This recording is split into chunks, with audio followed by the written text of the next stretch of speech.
Shalom saudara-saudari yang dikasihi Tuhan. Salam jumpa kembali dan salam damai sejahtera bagi kita semua. Firman Tuhan untuk kita pada saat ini dari kitab Injil Yohanes 18 ayat 38b sampai pasal 19 ayat 30. Saya harap kita sudah membaca di Alkitab kita masing-masing. Oleh karena itu, sebelum kita merenungkannya, kita berdoa. Damai sejahtera-Mu yang melampaui akal pikiran kami manusia, ya Bapa, itulah yang kami harapkan pada saat ini, menaungi serta menguasai hati dan pikiran kami ketika kami hendak mendengarkan serta merenungkan firman-Mu. Berfirmanlah Engkau kepada kami, sebab kami sudah siap untuk mendengarnya. Amin. Saudara-saudari yang dikasihi Tuhan, sesuai dengan nas yang akan kita renungkan pada saat ini, maka firman Tuhan ini akan kita renungkan dengan tema hidup dalam kebenaran dan kerelaan.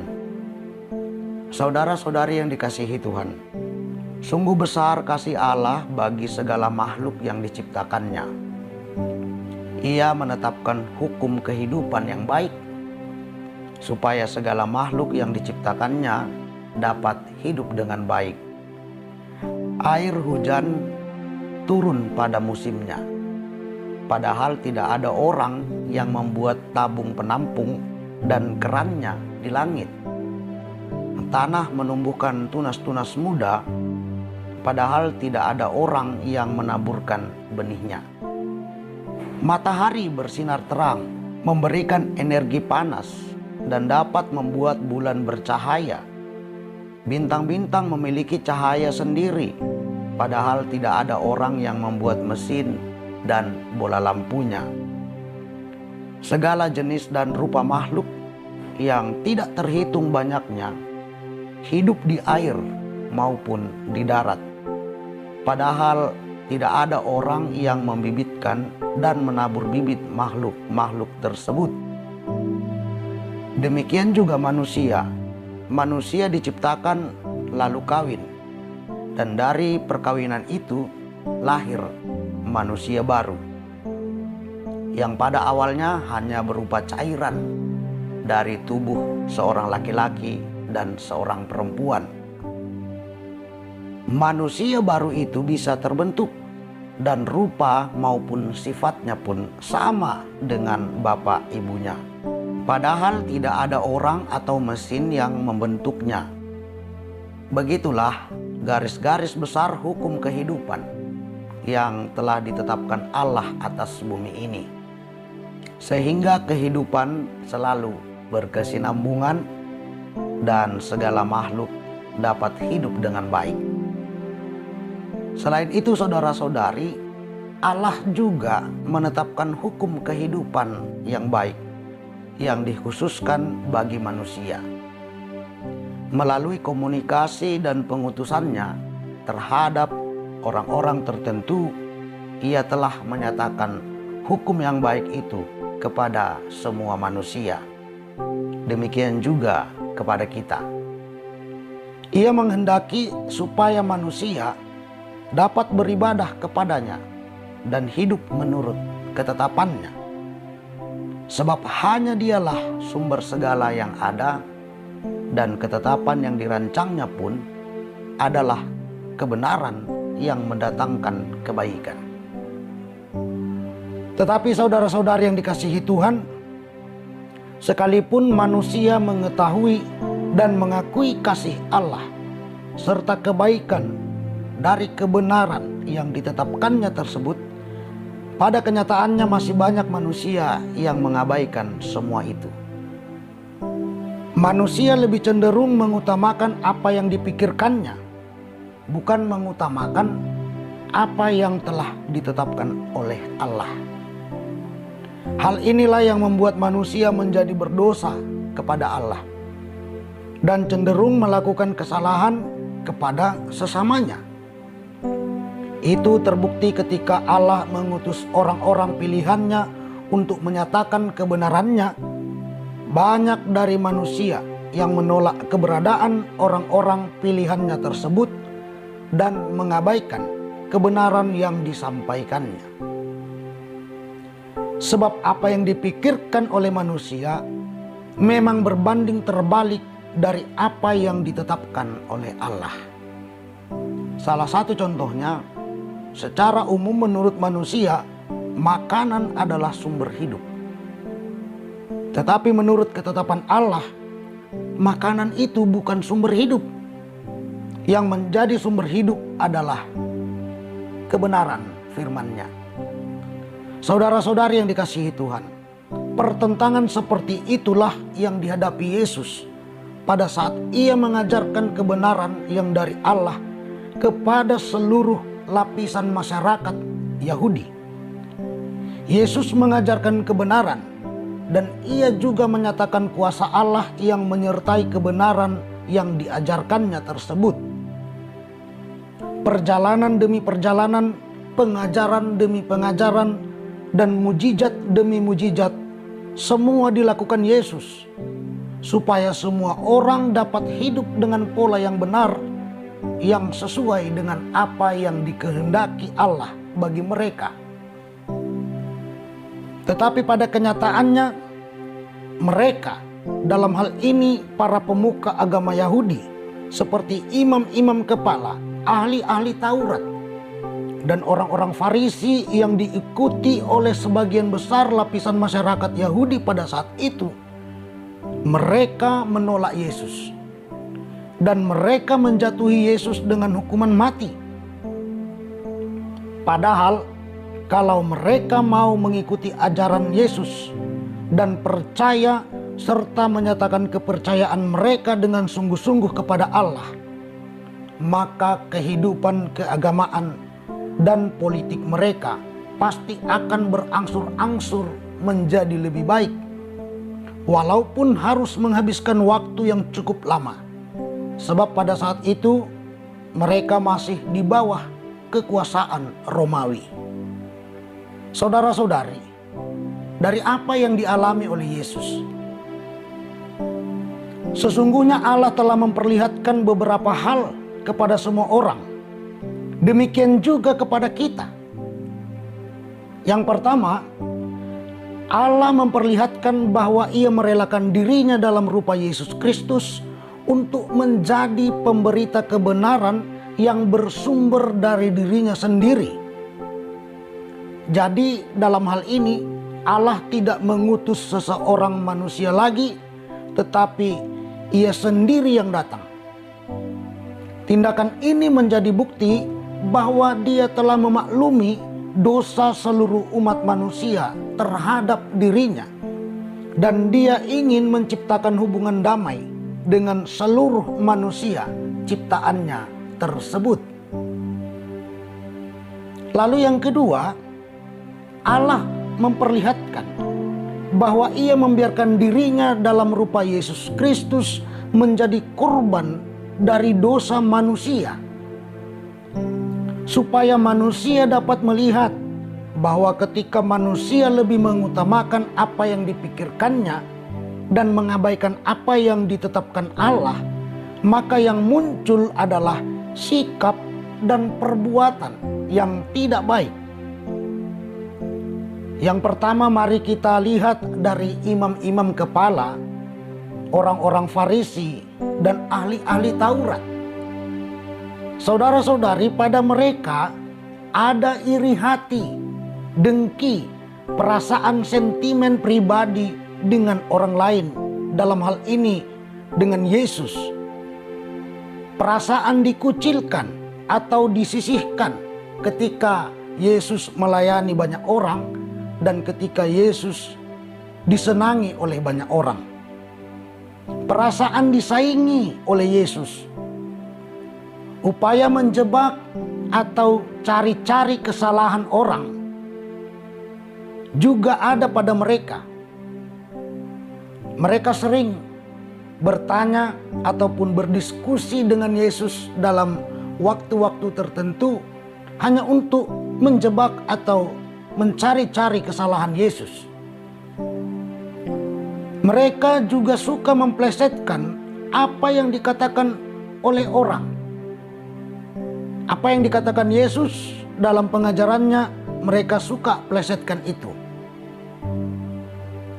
Mereka sulit memahami maksud dari perkataan atau keterangan yang disampaikan oleh orang lain.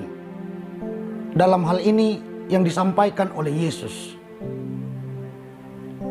Mereka juga suka menghasut orang supaya membenci orang lain.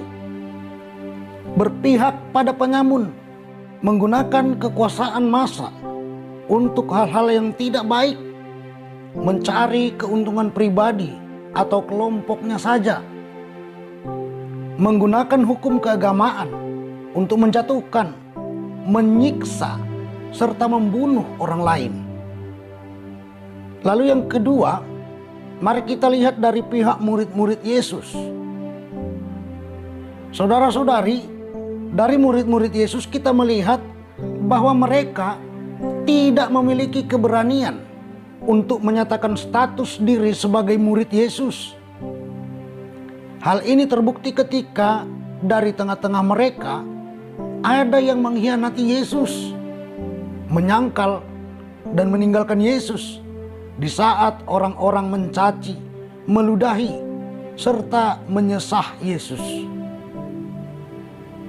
Yang ketiga, dari pihak orang banyak kita melihat bahwa mereka hanya ingin menikmati mujizat yang dilakukan Yesus saja. Mereka mudah terombang-ambing, gampang terpengaruh dan dihasut. Hal inilah yang terlihat ketika mereka ikut berteriak, "Salibkan dia." Sementara pada waktu keadaan masih baik-baik saja, mereka selalu mencari Yesus supaya mereka disembuhkan. Dan pada waktu Yesus memasuki kota Yerusalem pun, mereka juga ikut mengelu-elukan Yesus. Dan yang keempat, dari pihak Herodes dan Pilatus. Dari pihak Herodes dan Pilatus, saudara-saudari, kita melihat bahwa mereka tidak berani menggunakan hak kuasanya untuk membela Yesus, untuk menyatakan bahwa Yesus tidak bersalah dan membebaskan Yesus. Padahal mereka tidak mendapati kesalahan apapun dari diri Yesus. Hal ini terjadi karena mereka takut kepada orang banyak dan kaisar.